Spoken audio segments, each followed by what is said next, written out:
তো বন্ধুরা দেখো সকাল সকাল বেরিয়ে পড়েছি হাসপাতালের উদ্দেশ্যে। তো দেখো এখন যাচ্ছে হাসপাতালে মাকে দেখতে। বাড়ির সমস্ত কাজ করে ছোটো মেয়েকে খাইয়ে ঘুম পাড়িয়ে বড় মেয়েকে খাইয়ে দিয়ে সবাইকে শান্ত করে চলে এসেছি এদিকে মাকে দেখতে যেতে। তো দেখো রাস্তা দিয়ে যাচ্ছি, ভালো লাগছে না যে কি দেখতে হবে। কালকে তো দেখে এসেছি, আজকে যে কি দেখতে হবে সেটা ভাবতে ভাবতে দেখো টোটোতে বসে চলে যাচ্ছি মার কাছে। তো কালকে রাতে আমি 2টো পর্যন্ত জেগেছিলাম। কারণ কেন বলতো, 2টোর সময় এই যে হাসপাতাল থেকে যাওয়া কাপড় চোপড় জানোই কতগুলো হয়, সেই কাপড় চোপড়গুলো কেচে দেওয়া, তারপরে আবার বাসন কোসন রান্নাঘরে এলোমেলো হয়েছিল, সেগুলো মেজে ঘষে তারপরে ঘুমিয়েছিলাম। সকালে উঠে শুধু উঠান বাড়ি ঘর দুয়ার ঝাঁট দিয়েছি। মেয়ের কিছু রাতের কাপড় ছিল যেগুলো তো হিসু করেছে, সেগুলো কেচে টেচে দিয়ে চান করে ঠাকুর পুজো দিয়েই পান্তা ভাত খেয়ে এদিকে চলে যাচ্ছি মাকে দেখতে।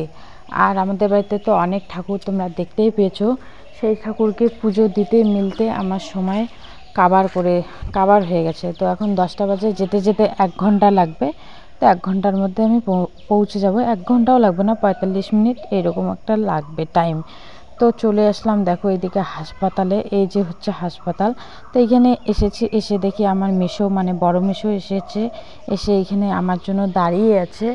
তো আমার আসতে একটু আজকে লেট হয়ে গেছে, কারণ আমার ছোটো মেয়েকে খাইয়ে ঘুম পাড়িয়ে দিয়েছি, তো তার জন্য। তো দেখি এই যে হাসপাতালের সামনেই মেসো দাঁড়িয়ে আছে। তো চলো মা কেমন হয়েছে না হয়েছে সমস্তটা তোমাদেরকে আপডেট দিচ্ছি। তো এই যে দেখতে পাচ্ছ আকাশি কালার জামা পরে আছে, এটাই হচ্ছে আমার মেসো।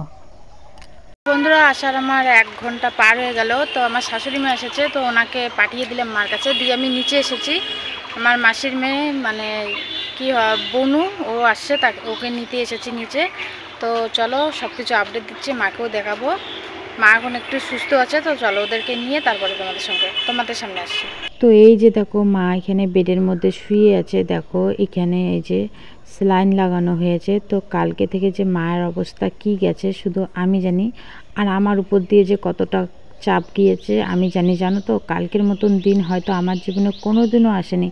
ছিল না আমার বাবা, ছিল না আমার ভাই, মানে ওরা বাড়ি চলে এসেছিলো লেট হচ্ছে দেখে। ওরা কাজ নিয়েছে, যেহেতু মানুষের কাজ করে তার জন্য কাজ নেওয়া হয়েছিল, তার জন্য ওরা চলে এসেছিলো। আমাদের সঙ্গে যে এত কিছু হবে আমরা ভাবতেও পারিনি। তার জন্য আমি ভেবেছিলাম যে এমনিতে নর্মাল কিছু, তার জন্য বাবা আর ভাইকে আমি পাঠিয়ে দিয়েছি যে তোমরা চলে যাও, আমি কিছু হলে ভর্তি করতে পারবো। কিন্তু তারপরে এত কিছু হয়ে গেছে যে তোমাদেরকে কি বলবো, বলার মতন আমার কিছু জায়গা ছিল না। আমার জানো তো কালকে যে কি এমন একটা ডাক্তার কথা বলেছে, যেই কথা শুনে আমার মানে পায়ের নিচ থেকে মাটি একদম সরে গেছে। জানো তো, সেই জিনিসগুলো আমি তোমাদের সঙ্গে হয়তো শেয়ার করতে পারবো না।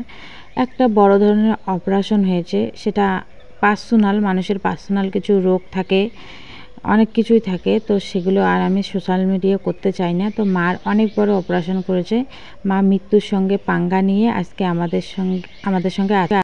তো কালকের ভিডিওটা দেখছি ছোট হয়ে গেছে, এখন সকালে আমি বসেছি এডিট করতে, দেখছি অনেকটাই ছোট হয়ে গেছে, যে আমার মনের কথাগুলো তোমাদের সঙ্গে শেয়ার করতে পারলাম না।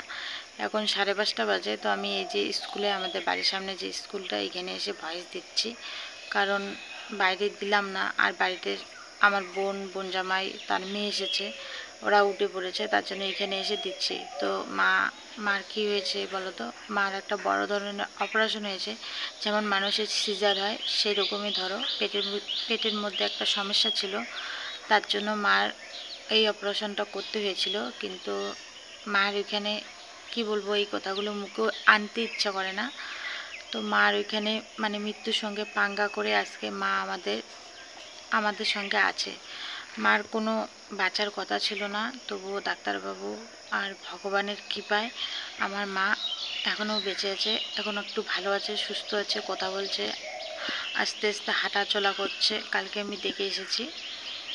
তো এটাই বলছি যে বেশি কিছু তোমাদেরকে বলতে পারলাম না। মানুষের পার্সোনাল জিনিসও কিছু থাকে, তো আমাদের মধ্যেও এই পার্সোনাল জিনিসটা আছে, তার জন্য এটা আমি আর সোশ্যাল মিডিয়া করলাম না। তো দেখি মাকে কবে ছুটি দেয়, মাকে কবে বাড়ি আনতে পারি। আর আমার তো এখন বাড়ি যাওয়া হবে না, কারণ আমার ঠাম্মাও অসুস্থ, আমার মাও এই যে বড় একটা অপারেশন হলো, তো সংসারটা তো মানে চালাতে হবে, রান্না করে দিতে হবে, খাবে, মা টেক কেয়ার করতে হবে। এগুলো কে করবে? কেউ নেই, কিন্তু তার জন্য আমাকে থাকতে হবে এখানে 1-1.5 মাস। তো এখানে 1-1.5 মাস আমি আছি, সমস্ত কিছু তোমরা দেখতে পাবে।